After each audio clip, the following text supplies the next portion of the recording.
You wake up in the morning, and the thought of getting out of bed feels impossible.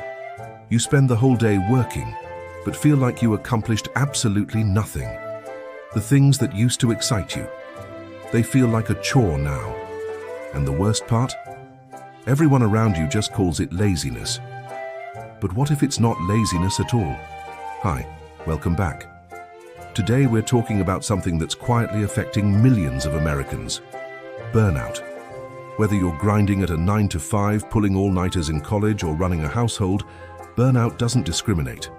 In this video, we're going to break down what burnout actually is, how it's different from stress and laziness, the signs your body and mind are sending you, the habits that are secretly making it worse, and most importantly, how to actually recover. So stick around, because this one might change how you see yourself. The World Health Organization defines burnout as a syndrome that results from chronic workplace stress that hasn't been successfully managed. But here's the thing, it goes way beyond just your job. Burnout is physical, emotional, and mental exhaustion that leads to decreased motivation, low performance, and a pretty negative outlook on life. It can happen to the student who's been pushing through 18 credit semesters. It can happen to the new parent who hasn't slept properly in months. It can happen to the high achiever who's been saying, "I'll rest when I'm done," but done never comes. And it's more common than you think. A 2010 survey found that around 75% of adults in the United States had experienced symptoms of burnout, with over 40% of those cases being severe. And after the pandemic flipped everyone's work-life balance upside down, those numbers have only gotten worse. Burnout isn't a character flaw, it's not weakness. It's what happens when you keep giving and to never refill. This is probably the most important question, and it's one a lot of people get wrong, including about themselves. Here's the core difference. Laziness is a trait. It's consistent. A lazy person has never really been motivated, doesn't feel the need to push themselves, and honestly, they're pretty unbothered about it. They're relaxed, easygoing, and unaffected. Burnout is a state, and it happens to people who are anything but lazy. If you used to be driven, hitting deadlines, going the extra mile, genuinely caring about your performance, and now you can barely send an email without dreading it, that's not laziness, that's burnout. Here's another big clue. Lazy people are generally chill.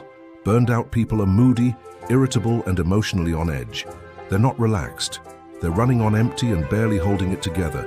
So if there's a voice in your head saying, "I should be doing more, but I just can't," that guilt, that frustration, that's actually a sign of burnout, not laziness. Lazy people don't lose sleep over not doing things. Let's get into the signs. Here are 6 telltale indicators that what you're feeling is burnout.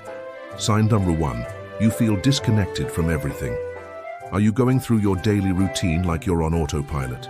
Does life feel kind of unreal, like you're watching yourself from the outside?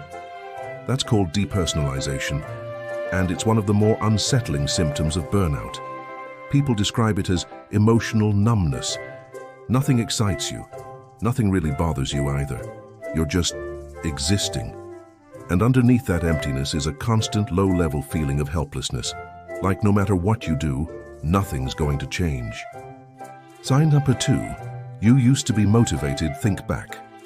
Were you ever the type to set big goals, stay late to get things done, or genuinely care about leveling up in your career or studies? If that version of you feels like a completely different person, you're not lazy. Your drive hasn't disappeared because of some character flaw. It's been drained by chronic, unmanaged stress.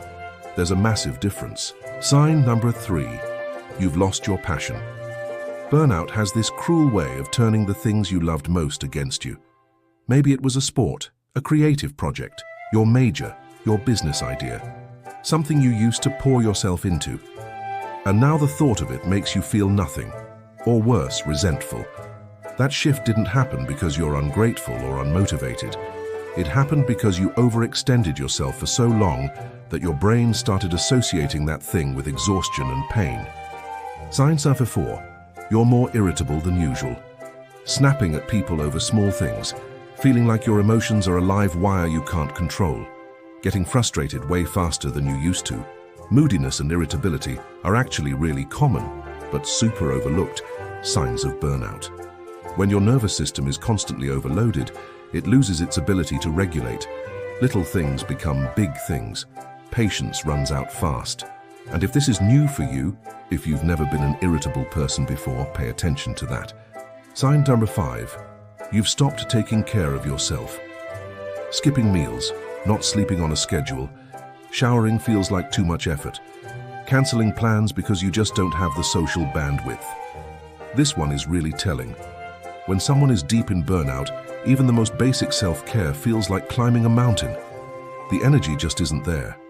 And the more you neglect yourself, the deeper the burnout gets. It's a really vicious cycle. The key detail here? You weren't always like this, that's what sets it apart. Sign number 6. It happened gradually. And this might be the most important one. Burnout doesn't hit you overnight. Psychologists Herbert Freudenberger and Gail North mapped out 12 stages of burnout, starting with excessive ambition and drive, and ending in full mental and physical collapse. Most people don't even realize something's wrong until they're already in the later stages. That's why catching early signs matters so much. Because the earlier you recognize it, the easier it is to come back from. A lot of people think burnout is purely a mental thing, but it absolutely shows up in your body too. And ignoring those physical signs can lead to some serious long-term consequences. Here's what chronic burnout can do physically. Exhaustion that sleep doesn't fix. You can get a full 8 hours and still feel completely drained. That's because burnout-related fatigue is tied to chronic cortisol overproduction, your stress hormone, not just how many hours you slept. Sugar cravings. When you're constantly stressed, your body burns through glucose trying to fight the threat, so it craves more sugar. Over time, this puts you at real risk for type 2 diabetes. Tension headaches, a combo of stress, dehydration, and irregular eating, all of which are super common when you're burned out. High blood pressure. The Mayo Clinic confirms that chronic stress causes your hormones to damage your arteries, putting you at risk for heart disease and stroke. Stomach problems. There's a strong, well-researched connection between your brain and your gut. Chronic stress shuts down digestion. Over time, that leads to inflammation, discomfort, and other GI issues. Constant sickness. Burnout weakens your immune system. If you feel like you're catching every cold that goes around, your body might be telling you something. Insomnia. You're exhausted, but you can't sleep. Your mind won't quiet down. This is one of the most frustrating parts of burnout. If several of these are hitting close to home right now, please don't brush that off. Here's something most people don't realize. Burnout doesn't just happen to you. Sometimes without knowing it, we're actively feeding it, neglecting your physical health, skipping sleep, skipping meals, skipping exercise.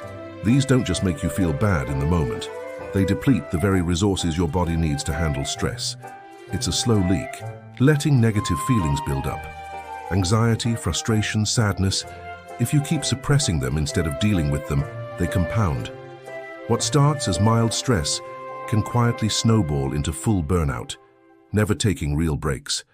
And no, a 2-week vacation once a year doesn't count. You need consistent daily recovery time. Even 10 minutes of intentional rest, eyes closed, focused breathing, no screens, can actually lower your cortisol levels. Keeping your problems to yourself.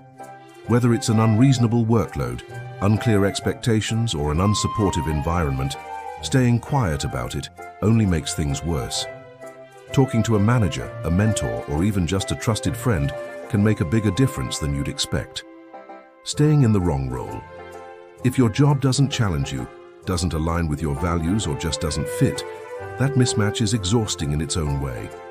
You don't always have to quit, but you do need to honestly assess whether where you are is sustainable. Ignoring your personal life. When everything you have goes into work or school, your relationships, hobbies, and personal identity start to erode.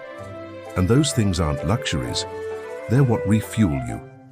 Okay, here's the part that actually matters, because burnout is serious, but it is recoverable. Step 1, acknowledge it. Stop calling it laziness. Stop telling yourself to just push through. Recognizing what's actually happening is genuinely the first step. Prioritize the basics. Sleep, nutrition, and movement aren't optional. They're the foundation.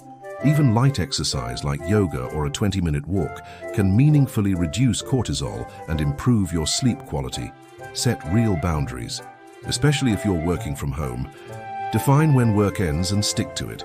The flexibility of remote work is a gift, but without structure, it turns into always-on mode. That's a fast track to burnout. Talk to someone, whether it's a friend, a family member, or a therapist. Saying it out loud helps. You don't have to white-knuckle through this alone. Simplify your to-do list. Cap it at 5 tasks per day. Work through them calmly. If you don't finish, it moves to tomorrow, and that's okay. The goal is sustainable progress, not perfection. Find meaning in what you do. Research from the Journal of Personality and Individual Differences found that people who feel their work is meaningful and impactful are far more likely to experience regular stress, not burnout. Burnout is more likely when people feel like their efforts don't matter. So ask yourself, what part of your work actually means something to you? Even a small answer to that question can shift things.